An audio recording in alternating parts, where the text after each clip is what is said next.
ষড়ঋতুর দেশ জাফর আহমদ। সোনার বাংলার নামের সাথে থাকবে মোদের মিল, সোনার ফসল ফলায় মোরা দেখেন ভরা বিল। চারিদিকে সবার মুখে কত হাসি গান, সোনার ফসল গড়ে তুলে কৃষক জুড়ায় প্রাণ।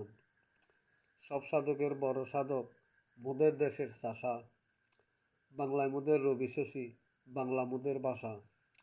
এমন দেশ আর কোথাও নাই, ষড়ঋতুর দেশ, গ্রীষ্ম বর্ষা শরৎ হেমন্ত শীত বসন্তে শেষ।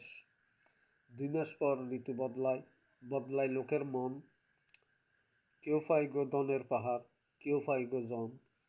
সোনার বাংলা বলি মুখে, সোনার খনি নাই।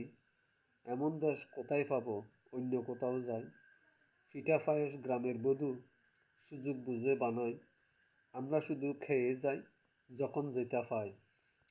গ্রীষ্মকালে আম কাঁঠালে থাকে দেশ ভরা, বর্ষাকালে দানা ভাঙ্গা নারকেলে পড়েছে খরা।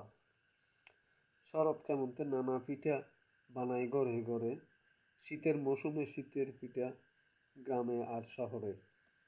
সবার শেষে ঋতুরাজ, বসন্ত আসে ধীরে, নারী পুরুষ হারিয়ে যায় বসন্ত রঙের বীরে। ধন্যবাদ।